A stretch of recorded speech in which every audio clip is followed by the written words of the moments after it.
जय हिंद। आज हम लोग ज्योग्राफी फर्स्ट टेस्ट पूरे 30 प्रश्नों को आज हम लोग देखने वाले हैं। तो चलिए स्टार्ट किया जाए आज का सेशन। और आप लोग थोड़ा सेशन को शेयर वेयर भी कर दीजिए। प्रश्न आप लोग स्क्रीन पर देखिए। झारखंड का विस्तार उत्तरी अक्षांश में 21 डिग्री 58 मिनट से ... तक फैला है। 21 डिग्री 58 मिनट से ...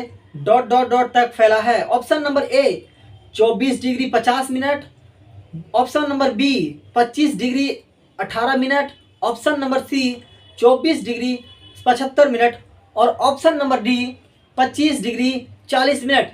इसका आंसर आप लोग तुरंत जवाब दीजिए। तो इसका आंसर हो जाएगा ऑप्शन नंबर बी। हाँ, ऑप्शन नंबर बी बिल्कुल सही है। और 25 डिग्री 58 मिनट तक जो है सो फैला हुआ है उत्तरी अक्षांश।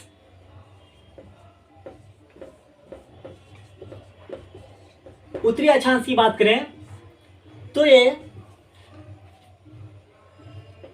21 डिग्री 58 मिनट से 25 डिग्री 18 मिनट तक जो सो फैला हुआ है। अब दूसरा प्रश्न ये बनता है, ये तो उत्तरी अक्षांश हो गया। तो दूसरा प्रश्न एक और यहां से प्रश्न बनता है कि पूर्वी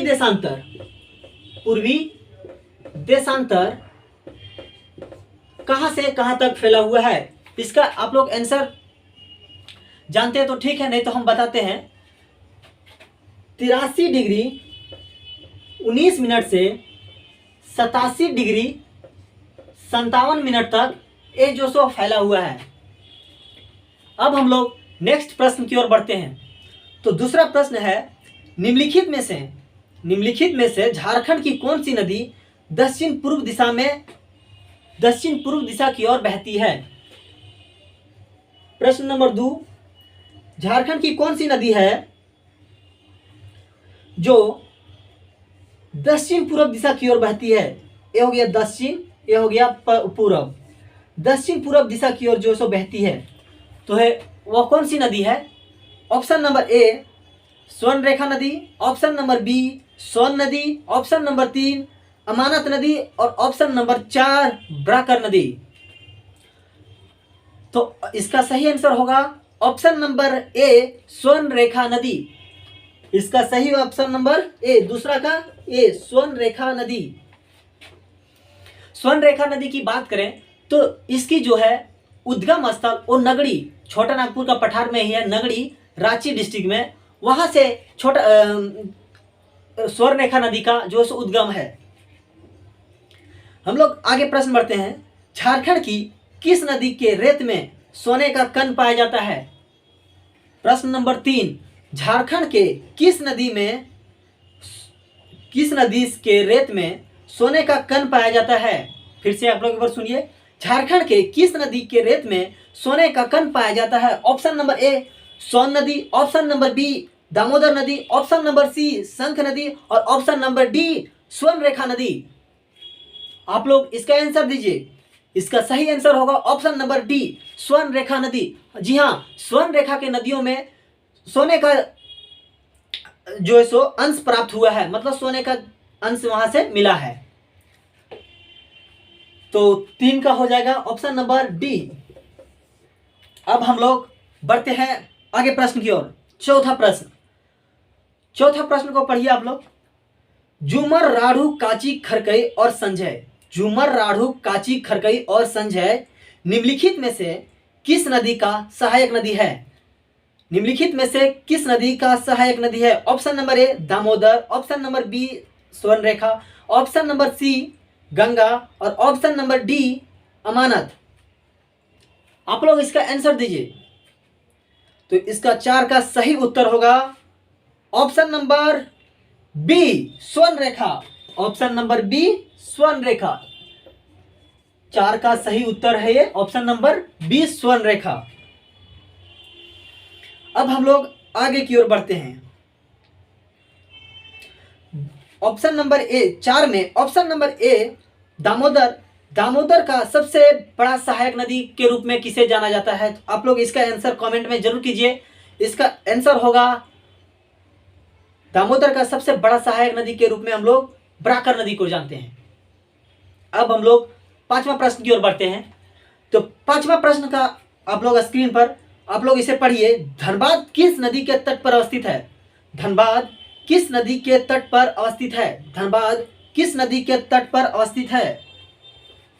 धनबाद किस नदी के तट पर अवस्थित है? Option number A Damodar, option number B Sankh, option number C Damodar, option number D Amanat, option number A Bokaro था। धनबाद किस नदी के तट पर अवस्थित है? तो option number A Bokaro, option number B Sankh, option number C Damodar और ऑप्शन नंबर डी अमानत। तो इसका सही आंसर हो जाएगा ऑप्शन नंबर सी। जी हाँ, ऑप्शन सही बोल रहे हैं, सोच रहे हैं आप लोग। ऑप्शन नंबर सी इसका सही आंसर होगा दामोदर। 5 का। अब हम लोग छठा प्रश्न की ओर बढ़ते हैं। छठा प्रश्न की बात करें, सोन नदी कहां से निकलती है? सोन नदी कहां से निकलती है? Option number A Ranchi plateau से, option number B Hazaribagh plateau से, option number C Chota Nagpur का प्लेट और ऑप्शन नंबर डी अमरकंटक की पहाड़ी। तो इसका सही आंसर आप लोग जवाब दीजिए। तो ऑप्शन नंबर इसका सही उत्तर हो जाएगा सोन नदी का कहां से निकलती है? तो अमरकंटक की पहाड़ी, अमरकंटक की पहाड़ी, जी हाँ, अमरकंटक की पहाड़ी से निकलती है सोन नदी सॉरी।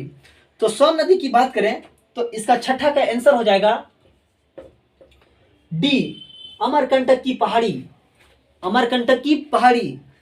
हम लोग आगे प्रश्न की ओर बढ़ते हैं। रांची का पठार निम्नलिखित में से कौन सा चट्टान से बना हुआ है? रांची का जो पठार है निम्नलिखित में से कौन सा चट्टान से जो है सो बना हुआ है? इसका ऑप्शन नंबर ए है ग्रेनाइट, ऑप्शन नंबर बी है नीस, ऑप्शन नंबर सी है बेसाल्ट और ऑप्शन नंबर डी है ए एवं बी, मतलब ग्रेनाइट और नीस। इसका सही आंसर आप लोग दीजिए। एक बार प्रश्न फिर से सुनिए आप लोग। रांची का पठार निम्नलिखित में से कौन सा चट्टान से बना हुआ है? तो इसका सही आंसर होगा ऑप्शन नंबर डी ग्रेनाइट और नीस। ग्रेनाइट और नीस से रांची का पठार का जो है सो निर्माण हुआ है। अब हम लोग आगे बढ़ते हैं ऑप्शन 8 नंबर प्रश्न की ओर।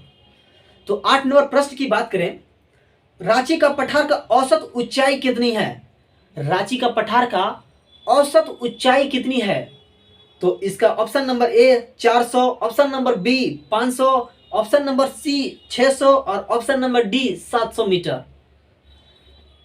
इसका जवाब दीजिए आप लोग। तो इसका सही आंसर होगा option number C, option number C 600 metre. जी हाँ, 8वां का ऑप्शन नंबर सी 600 मीटर बिल्कुल सही आंसर है। अब हम लोग आगे बढ़ते हैं 9वां की ओर। 9वां प्रश्न कहता है कि निम्नलिखित में से कौन सा नदी रांची का पठार से हजारीबाग का पठार को अलग करती है? निम्नलिखित में से कौन सा नदी हजारीबाग के पठार को रांची के पठार से अलग करती है? तो इसका ऑप्शन नंबर ए होगा स्वर्णरेखा नदी, ऑप्शन नंबर बी होगा दामोदर, ऑप्शन नंबर सी है ब्राकर और ऑप्शन नंबर डी है अजय। प्रश्न फिर से सुनिए। निम्नलिखित में से कौन सा नदी रांची का पठार से हजारीबाग के पठार को अलग करती है?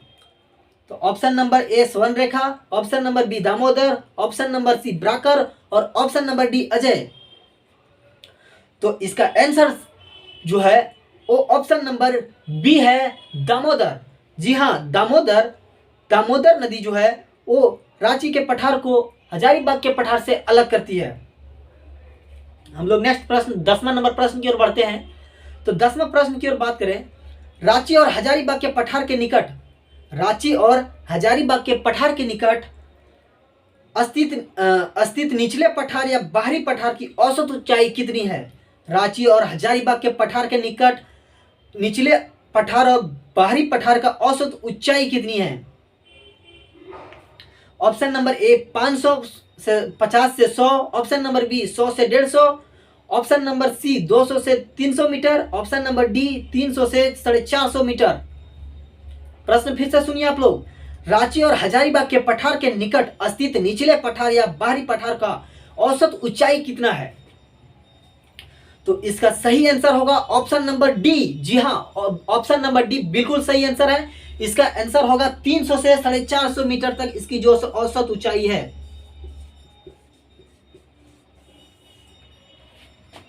अब हम लोग आगे की ओर बढ़ते हैं। प्रश्न नंबर 11। मोर नदी का उद्गम स्थल कहाँ पे है? मोर कहने का मतलब है मयूराक्षी, आप लोग इसे मयूराक्षी भी बोलते हैं। मयूराक्षी नदी का उद्गम स्थल कहाँ पे है? आप लोग इसका प्रश्न का जवाब दीजिए। प्रश्न option number A Deoghar, option number B Palamu, option number C Ranchi और option number D Chatra. Mor नदी का उद्गम स्थल, इसका सही उत्तर ऑप्शन नंबर ए होगा। हाँ, ए, ऑप्शन नंबर ए इसका सही उत्तर है देवघर। देवघर के त्रिकुटा पहाड़ी से इसका जो सो उद्गम है और इसका सही आंसर ऑप्शन नंबर ए ही है। अब हम लोग आगे की ओर बढ़ते हैं। प्रश्न नंबर 12 की बात करें तो जनसंख्या की दृष्टि से झारखंड का सबसे बड़ा जिला, जनसंख्या की दृष्टि से झारखंड का सबसे बड़ा जिला बताइए। Option number A Ranchi, option number B Bokaro, option number C Hazaribagh और ऑप्शन नंबर डी धनबाद। तो ऑप्शन नंबर इसका सही आंसर होगा ऑप्शन नंबर ए। जी हाँ, जनसंख्या की दृष्टि से सबसे बड़ा जिला जो है वो रांची है। सबसे ज्यादा जनसंख्या जो है सो रांची में पाया जाता है। 29,14,253 ये 2011 की जनगणना के अनुसार बता रहे हैं हम। और सबसे छोटा जिला की बात करें तो जनसंख्या के अनुसार सबसे छोटा जिला लोहरदगा है। कौन सा है? लोहरदगा। इसकी जनसंख्या की बात करें तो मात्र 4,61,790 जो 2011 की जनगणना के अनुसार है ये। अब हम लोग आगे की ओर बढ़ते हैं। प्रश्न नंबर 13, क्षेत्रफल के अनुसार झारखंड का सबसे बड़ा जिला कौन सा है? क्षेत्रफल के अनुसार झारखंड का सबसे बड़ा जिला की बात करें तो वो ऑप्शन नंबर एक, आप लोग पहले इसका जवाब दीजिए। ऑप्शन नंबर ए पूर्वी सिंहभूम, ऑप्शन नंबर बी पश्चिमी सिंहभूम और ऑप्शन नंबर सी रामगढ़ और ऑप्शन नंबर डी देवघर। इसका आप लोग जवाब दीजिए। तो इसका सही उत्तर बताते हैं हम। इसका सही उत्तर 13 का ऑप्शन नंबर बी पश्चिमी सिंहभूम। जी हाँ, ऑप्शन नंबर बी पश्चिमी सिंहभूम बिल्कुल सही है। आप लोग का बिल्कुल सही है। ऑप्शन नंबर बी होगा पश्चिमी सिंहभूम।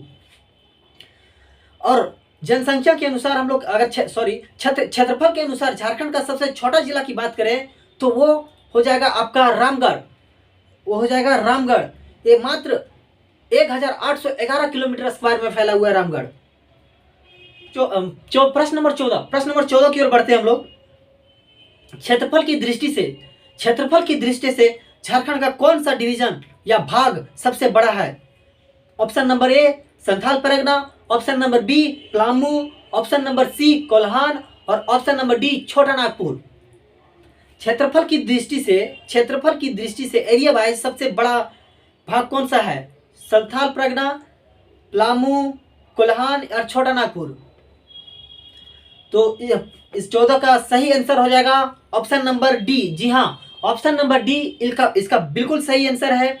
इसका सही आंसर होगा छोटा नागपुर का पठार, जो इसका सबसे बड़ा डिवीजन भाग है। अब हम लोग पढ़ते हैं प्रश्न नंबर 15 की ओर। तो प्रश्न नंबर 15 की बात करें, मृदा परीक्षण एवं अनुसंधान संस्थान, मृदा मतलब मिट्टी परीक्षण एवं अनुसंधान संस्थान झारखंड के किस जिले में है? मिट्टी परीक्षण एवं अनुसंधान संस्थान झारखंड के किस जिले में है? Option number A Ranchi, option number B Hazaribagh, option number C Bokaro, option number D Ramgarh. तो ऑप्शन नंबर ए रांची बिल्कुल गलत है। इसका सही आंसर होगा ऑप्शन नंबर बी हजारीबाग। जी हाँ, मिट्टी परीक्षण एवं अनुसंधान संस्थान जो है वो हजारीबाग जिले में बनाया गया है। हम लोग प्रश्न नंबर 16 की ओर बढ़ते हैं। तो प्रश्न नंबर 16 का जवाब दीजिए आप लोग। बिरसा मुंडा जूलॉजिकल पार्क कहां पर अस्तित्व है? बिरसा मुंडा जूलॉजिकल पार्क कहां पर अस्तित्व है? तो बिरसा मुंडा जूलॉजिकल पार्क की बात करें तो ये रांची के और मांझी। 16 नंबर प्रश्न की आंसर रांची के और मांझी, ऑप्शन नंबर ए। हाँ जी हाँ, ऑप्शन नंबर ए इसका सही आंसर ऑप्शन नंबर ए होगा। 17 नंबर प्रश्न की ओर बढ़ते हैं हम लोग। दालमा हाथी अभयारण्य किस जिले में है? दालमा हाथी अभयारण्य झारखंड के किस जिले में है? तो ऑप्शन नंबर ए आप सुने आप लोग, पूर्वी सिंहभूम, बी रामगढ़, सी चतरा और डी हजारीबाग। आप लोग इसका जवाब दीजिए। तो दालमा हाथी अभ्यारण्य की बात करें तो ये पूर्वी सिंहभूम में जो सो है, कहाँ पे है? पूर्वी सिंहभूम। जी हाँ, बिल्कुल सही आप लोग बोले, इसका ए नंबर ऑप्शन होगा पूर्वी सिंहभूम। हम लोग प्रश्न नंबर 18 की ओर बढ़ते हैं। प्रश्न नंबर 18 की ओर बढ़ते हैं। तो प्रश्न नंबर 18 कहता है झारखंड का बेतला राष्ट्रीय उद्यान, झारखंड का बेतला राष्ट्रीय उद्यान निम्नलिखित में से किस जंतुओं के लिए महत्वपूर्ण है? निम्नलिखित में से किस जंतुओं के लिए महत्वपूर्ण है? तो ऑप्शन नंबर ए बाघ, ऑप्शन नंबर बी शेर, ऑप्शन नंबर सी हाथी और ऑप्शन नंबर डी सांड। आप लोग इसका जवाब दीजिए। तो ऑप्शन नंबर इसका जो होगा बी बिल्कुल गलत है। इसका ऑप्शन नंबर ए बेतला राष्ट्रीय उद्यान जो है वो बाघ रिजर्व के लिए, अच्छा बाघ रिजर्व के लिए है। तो यह इसका सही आंसर ए नंबर ऑप्शन होगा बाघ। हम लोग आगे की ओर प्रश्न नंबर 19 की ओर बढ़ते हैं। हम लोग अब प्रश्न नंबर 19 की बात करें तो कहता है प्रश्न नंबर 19, निम्नलिखित में से किस नदी की सहायक नदियां औरंगा और अमानत है? निम्नलिखित में से किस नदी की सहायक नदियां औरंगा और अमानत है?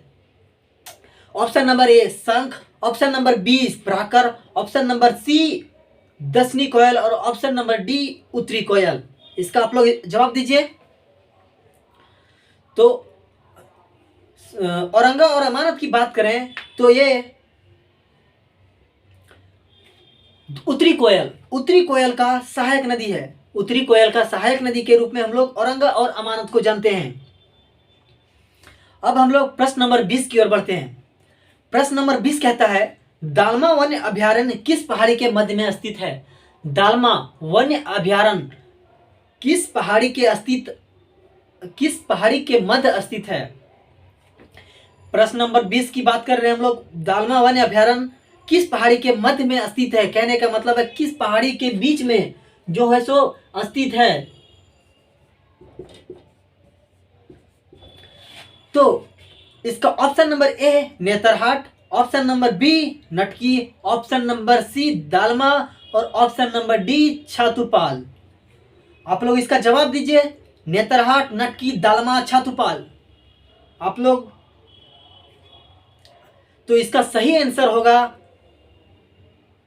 दालमा नहीं होगा बल्कि नटकी। इसका सही आंसर है नटकी। 20 नंबर का सही answer option number B Natki. 20 number प्रश्न का ऑप्शन नंबर बी नटकी। जी हाँ, इसका सही आंसर नटकी है।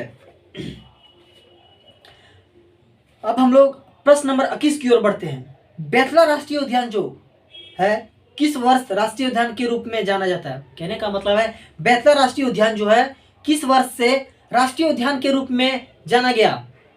Option number A 1986, option number B 1983, option number D 1995 और ऑप्शन नंबर डी 1991। तो ऑप्शन नंबर बी बिल्कुल गलत है। ऑप्शन नंबर ए, जी हाँ, ऑप्शन नंबर ए इसका बिल्कुल सही आंसर है आप लोग का 1986। इसका आंसर होगा 1986, ऑप्शन नंबर ए। हम लोग प्रश्न नंबर 22 की ओर बढ़ते हैं। तो प्रश्न नंबर 22 की ओर क्या कहता है आप लोग पढ़िए इसको। पलामू का दक्षिणी सीमा कौन सा जिला से लगता है? पलामू का दक्षिणी सीमा कौन सा जिला से लगता है? पलामू का दक्षिणी सीमा जो है वो कौन सा जिला से लगता है? दक्षिणी कहने का मतलब है नीचे, दक्षिण, और ये होता है उत्तर। उत्तर कहता तो ऊपर वाला, नीचे कहता तो दक्षिण वाला, और दाहिना साइड कहता तो पूर्व और बावां साइड कहता तो पश्चिमी। तो बताइए कि पलामू का दक्षिणी सीमा कौन सा जिला से लगता है? पलामू का दक्षिणी मतलब नीचे में कौन सा जिला है? तो इसका सही आंसर हो जाएगा पलामू का लातेहार, ऑप्शन नंबर डी। 22 का ऑप्शन नंबर डी हो जाएगा। अब हम लोग प्रश्न नंबर 23 की ओर बढ़ते हैं। प्रश्न नंबर 23 क्या कहता है भाई?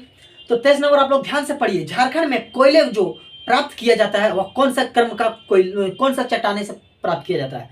झारखंड में कोयला जो प्राप्त किया जाता है वह कौन सा क्रम का चट्टान से प्राप्त किया जाता है? तो ऑप्शन नंबर ए गोंडवाना क्रम, ऑप्शन नंबर बी आर्कियन क्रम और ऑप्शन नंबर सी धारवाड़ और ऑप्शन नंबर डी कुडुप्पा क्रम। आप लोग इसका जवाब दीजिए। तो कोयला जो है इसका सही आंसर होगा ऑप्शन नंबर ए। जी हाँ, बिल्कुल सही, ऑप्शन नंबर ए होगा इसका गोंडवाना। झारखंड में जो कोयले प्राप्त किए जाते हैं वो गोंडवाना क्रम के कोयले, गोंडवाना क्रम के चट्टाने से जो है सो कोयला की अधिकता है। गोंडवाना क्रम में ही कोयला की अधिकता है। अब हम लोग आगे बढ़ते हैं। प्रश्न नंबर 24। प्रश्न नंबर 24 क्या कहता है, हम लोग ध्यान से पढ़िए आप लोग। कहता है धारवाड़ क्रम की चट्टाने कौन सा रीजन में प्राप्त, कौन सा एरिया या रीजन से प्राप्त होता है। धारवाड़ क्रम की चट्टाने की बात करें तो ये आप लोग पहले इसका जवाब दीजिए। Option number A Kolhan, option number B Jharia, और option number C Santhal Pargana, और ऑप्शन नंबर डी हजारीबाग। तो इसका सही आंसर आप लोग दीजिए, कौन सा क्षेत्र से जो है सो इसका धारवाड़ क्रम की जो है सो चट्टाने मतलब प्राप्त की जाती है। तो इसका सही आंसर होगा कोल्हान। जी हाँ, इसका सही आंसर कोल्हान होगा। कोल्हान इसका सही आंसर है, ऑप्शन नंबर ए। अब हम लोग बात करते हैं 25 नंबर प्रश्न की ओर बढ़ते हैं। तो 25 नंबर प्रश्न की बात करें तो 25 नंबर प्रश्न कहता है झारखंड में किस प्रकार के चट्टाने नहीं पाई जाती है। झारखंड में किस प्रकार की चट्टाने जो है सो नहीं पाई जाती है। तो इसका फर्स्ट ऑप्शन नंबर ए दिया है कुड़ुप्पा, और बी में आर्कियन, और सी में गोंडवाना, और डी में विंध्यान मतलब विंध्याचल। तो option number A Gondwana, option number B Archaean, option number C Gondwana, और ऑप्शन नंबर डी विंध्यान। आप लोग इसका जवाब दीजिए। तो इसका सही आंसर होगा कुड़ुप्पा। जी हाँ, कुड़ुप्पा जो है, कुड़ुप्पा क्रम की चट्टाने जो है सो झारखंड में नहीं पाई जाती है। अब हम लोग प्रश्न नंबर 26 की ओर बढ़ते हैं। तो प्रश्न नंबर 26 क्या कहता है भाई, झारखंड के विंध्या क्रम की चट्टाने से क्या प्राप्त होता है। ऑप्शन नंबर ए कोयला, option number B copper, option number C iron, और ऑप्शन नंबर डी चूना पत्थर। आप लोग इसका जवाब दीजिए। तो झारखंड का विंध्या क्रम से क्या प्राप्त किया जाता है, आप लोग जवाब दीजिए। तो इसका सही आंसर होगा option number D. Option number D चूना पत्थर। विंध्या क्रम की चट्टाने से चूना पत्थर की जो है सो प्राप्ति की जाती है। अब हम लोग बात करते हैं 27 नंबर प्रश्न की ओर बढ़ते हैं। 27 नंबर प्रश्न की बात करें तो कहता है समेत शिखर की ऊंचाई कितनी है। समेत शिखर की ऊंचाई कितनी है। समेत शिखर पारसनाथ की पहाड़ी के बारे में बोल रहा है। हाँ जी हाँ, पारसनाथ की पहाड़ी के बारे में बोल रहा है। तो इसकी ऊंचाई हम ज्योग्राफी में पढ़ाए हुए हैं, इसका आप लोग जवाब दीजिए। तो पारसनाथ की पहाड़ी का जो ऊंचाई है वो ऑप्शन नंबर ए बोलता है 1365, ऑप्शन नंबर बी बोलता है 1352, ऑप्शन नंबर सी बोलता है 1375, और ऑप्शन नंबर डी बोलता है 1370। तो इसका सही आंसर ऑप्शन नंबर बी जो गलत है, इसका सही आंसर होगा ऑप्शन नंबर ए 1365। जी हाँ, ऑप्शन नंबर ए 1365 इसका सही आंसर है। पारसनाथ की पहाड़ी का जो ऊंचाई है वो 1365 है। अब हम 28 नंबर प्रश्न की ओर बढ़ते हैं। तो 28 नंबर प्रश्न क्या कहता है, अभ्रक मूलक मिट्टी की किस जिले से प्राप्ति की जाती है। अभ्रक की अधिकता कौन कौन सा जिला में है, आप लोग ध्यान कीजिए, रिकॉल कीजिए। हम पढ़ाए हुए हैं। ऑप्शन नंबर ए बोलता है कोडरमा, ऑप्शन नंबर बी बोलता है लातेहार, ऑप्शन नंबर सी बोलता है साहेबगंज, और ऑप्शन नंबर डी बोलता है पाकुड़। तो आप लोग इसका जवाब दीजिए। तो इसका आंसर होगा, बताइए आप लोग। तो हम बात करते हैं अभ्रक के बारे में। तो अभ्रक जो है कोडरमा, हजारीबाग और साथ साथ थोड़ा सा गिरिडीह।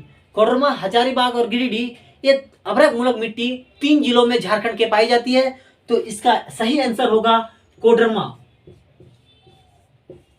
कोडरमा में अभ्रक मूलक मिट्टी की प्राप्ति जो है सो की जाती है। अब हम लोग प्रश्न नंबर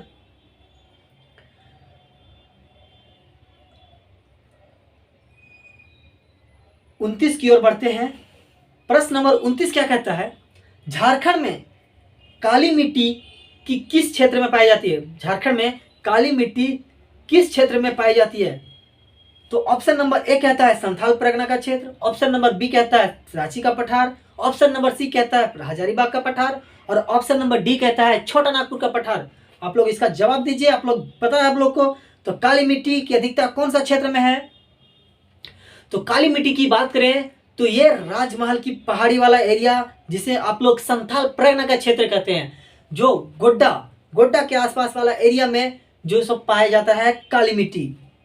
तो ऑप्शन नंबर ए 29 का ऑप्शन नंबर ए, जी हाँ ऑप्शन नंबर ए होगा 29 का। अब हम लोग आगे की ओर बढ़ते हैं।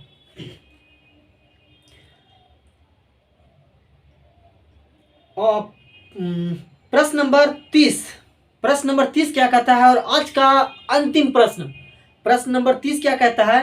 काली मिट्टी की किस क्षेत्र में फसल के काली मिट्टी जो है किस तरह की फसल के लिए अच्छी मानी जाती है? प्रश्न नंबर 30 कहता है काली मिट्टी किस तरह के फसल के लिए अच्छी मानी जाती है? ऑप्शन नंबर ए चना, ऑप्शन नंबर बी बाजरा, ऑप्शन नंबर सी काजू और ऑप्शन नंबर डी कोडरो। आप लोग इसका जवाब दीजिए। और आज का ये अंतिम प्रश्न था और इसका सही आंसर की बात करें तो काली मिट्टी जो है वो चना की खेती के लिए बहुत ही लाभदायक मानी जाती है और इसका सही आंसर होगा ऑप्शन नंबर ए। उम्मीद करते हैं आज का प्रश्न बहुत ही आप लोग को अच्छा लगा होगा। आज जो देखें आप लोग, और कल से जो है सो हिस्ट्री स्टार्ट किया जाएगा। नेक्स्ट जो वीडियो डाला जाएगा वो हिस्ट्री पोर्शन स्टार्ट करेंगे। इसका जो है पीडीएफ, आप लोग को पीडीएफ चाहिए तो पीडीएफ का इसका जो लिंक हम डिस्क्रिप्शन में ही दे देंगे और टेलीग्राम से ज्वाइन होकर के ये टेस्ट का पीडीएफ और पूरा ज्योग्राफी का पीडीएफ, पूरा ज्योग्राफी का, जी हाँ जो पूरा ज्योग्राफी आज तक 15 क्लास जो भी हुआ पूरा ज्योग्राफी का पीडीएफ आपका अवेलेबल है टेलीग्राम पे। आप लोग उसको डाउनलोड कीजिए और नोट्स निकलवा लीजिए। नहीं अगर निकलवा सकते हैं आप लोग, असुविधा नहीं है तो आप लोग इसका नोट्स खुद से बनाइए। तब तक के लिए धन्यवाद। मिलते हैं नेक्स्ट वीडियो में।